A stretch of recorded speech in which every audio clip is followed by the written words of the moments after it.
Hai, ketemu lagi dengan Hes Kitchen. Untuk video kali ini yaitu cara mudah membuat kromboloni tanpa oven. Yang pastinya cara membuatnya sangat mudah dan bahan-bahannya juga simpel. Bagaimana cara membuatnya? Simak terus videonya sampai selesai.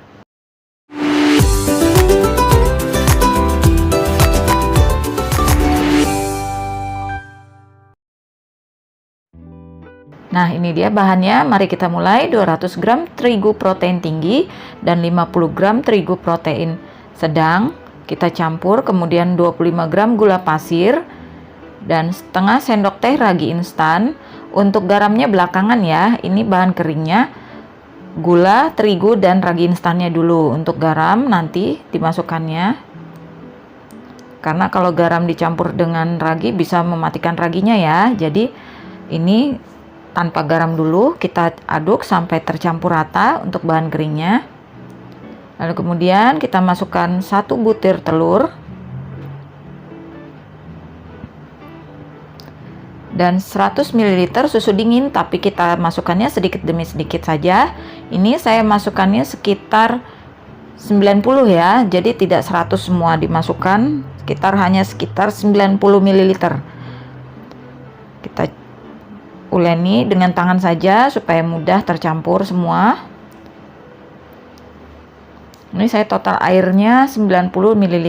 Nah, setelah itu baru kita masukkan 25 gram butter atau boleh dengan margarin, tapi lebih enak pastinya rasanya dengan butter atau mentega ya. Kita uleni lagi. Nah, baru ini terakhir kita masukkan garamnya. Setengah sendok teh garam.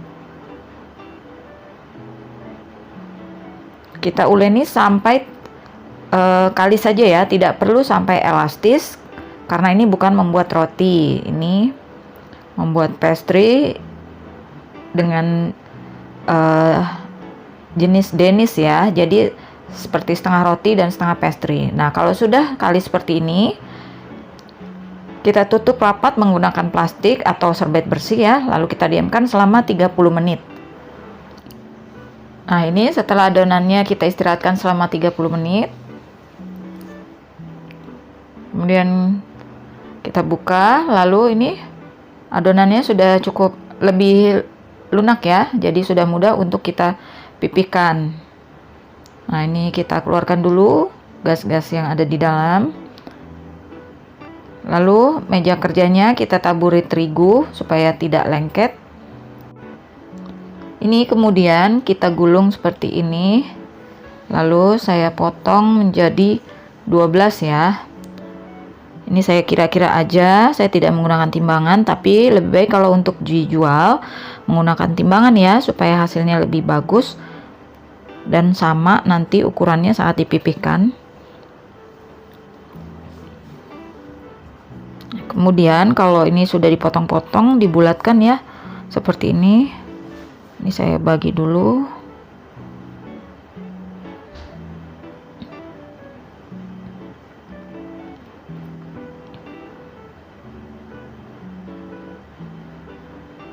Setelah jadi 12 potong seperti ini, kita bulat-bulatkan supaya permukaannya lebih rapi ya, lebih halus. Dibulatkan seperti ini, jadi saat memipihkan nanti lebih mudah.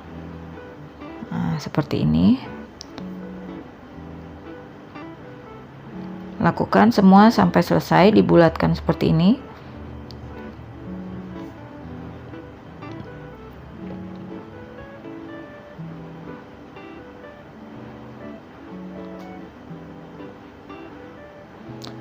Oke, kalau sudah kita ambil satu bagian dan yang lainnya kita tutup dulu supaya tidak kering permukaannya. Ini satu potongan ini kita pipihkan dulu, membentuk bulat atau oval bebas ya. Saya bentuk agak memanjang gini, oval. Kita pipihkan dulu, ditipiskan. Kemudian kita ambil margarin atau mentega ya, butter secukupnya, dioles permukaannya. Tipis-tipis saja, tidak perlu tebal, jangan tebal-tebal, tidak perlu tebal ya. Yang penting merata sampai ke pinggirannya.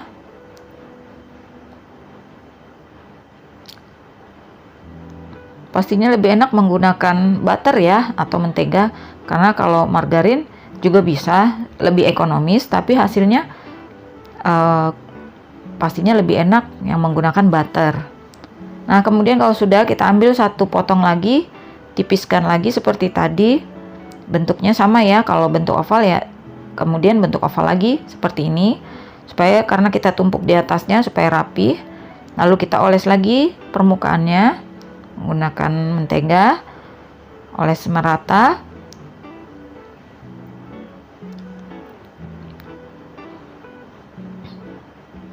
Kemudian ambil lagi satu potong sampai selesai, lakukan seperti tadi, dioles, ditumpuk. Nah, untuk potongan terakhir tidak perlu dioles untuk bagian atasnya ya.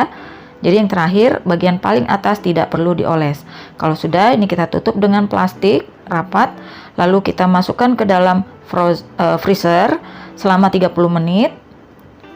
Nah, kalau sudah, ini pastinya lebih butternya supaya lebih beku ya, jadi tidak lembek, tidak cair. Didiamkan di freezernya cukup 15-30 menit saja. Nah, kalau sudah, ini dipipihkan. Kita tipiskan sampai melebar ya. Jadi dibalik juga karena bagian bawahnya supaya rata juga. Ini ditipiskan sampai melebar.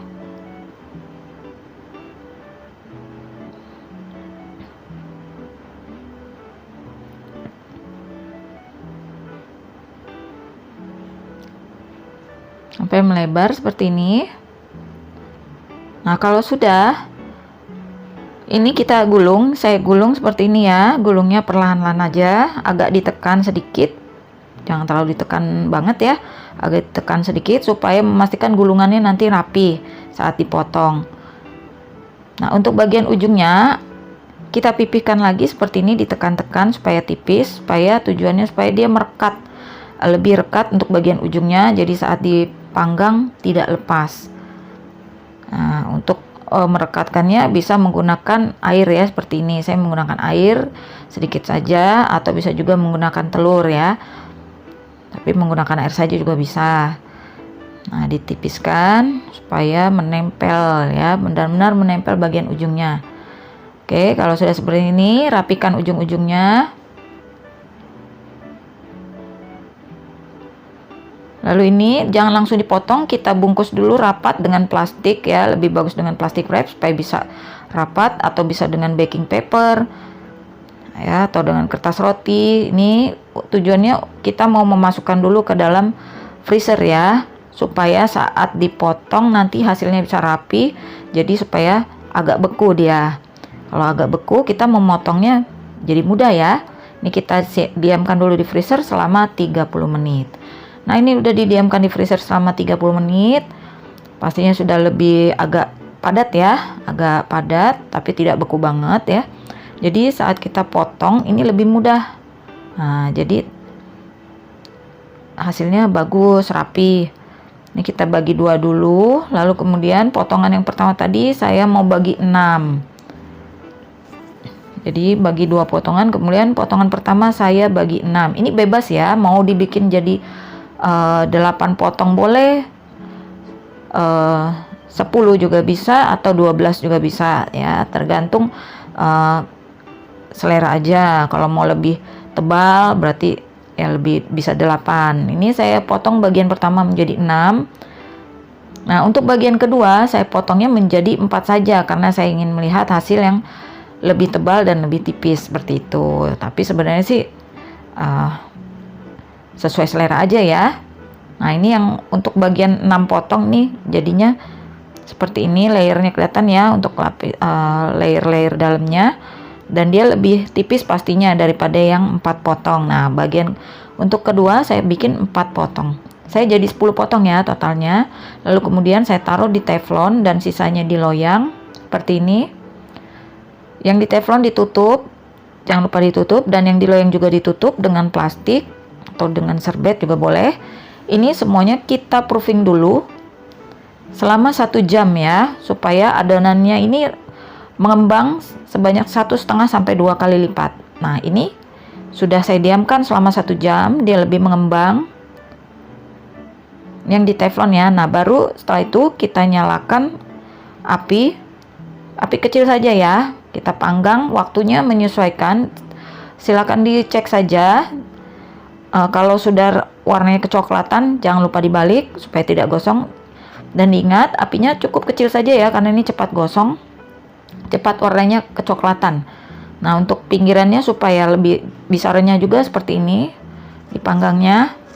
Nah, ini setelah jadi ya.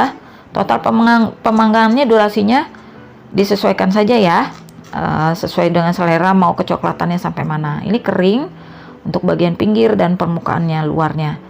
Nah, untuk isian kita caranya saya menggunakan sumpit seperti ini, kita lubangi dan bisa kita isi dengan glaze ya, bebas isiannya. Saya menggunakan Nutella, coklat Nutella ya. Nah, sedikit saja karena pasti rasanya akan manis karena kita beri topping juga di luarnya seperti ini. Untuk coklat luarnya saya pakai coklat Couverture yang saya lelehkan, tapi bisa juga menggunakan DCC ya, DCC dilelehkan. Nah, bisa juga glaze tiramisu, glaze green tea, bebas ya. Lakukan tadi sama seperti tadi. Untuk DCC pastinya coklat topping luarnya itu nanti lama-lama membeku ya. Tapi kalau mau yang meleleh, yang selalu meleleh, itu bisa gunakan glaze saja di luarnya toppingnya. Nah, seperti ini. Jadi walaupun menggunakan teflon hasilnya bisa tetap renyah juga ya, tapi dalamnya tetap lembut. Nah, topping taburannya saya memakai almond, slice almond yang dihancurkan ya. Seperti ini, bisa juga pakai kacang sangrai, meses ya, bebas ya, choco chip dan lain-lain. Ini almondnya sudah saya panggang terlebih dahulu, jadi dia sudah matang. Nah, cantik ya, walaupun dengan teflon rasanya juga enak dan renyah di luar, lembut di dalam. Nah, ini dia cromboloni. Cara membuat cromboloni tanpa oven ya, hanya cukup menggunakan teflon dan hasilnya tentunya sangat enak. Nah, ini dia untuk tekstur cromboloninya ya. Saya mau coba. Jadi dia luarnya itu kering ya, garing, renyah, tapi dalamnya tetap lembut seperti roti, tapi bukan lembut banget seperti roti ya. Jadi dia lebih tekstur berlapis-lapis seperti itu. Nah, seperti ini. Ya, berlapis-lapis. Karena ini menggunakan full butter, pasti rasanya sangat enak ya. Nah, silakan dicoba resepnya. Jangan lupa subscribe, like, share, dan komen. Hes Kitchen, healthy, happy, and yummy.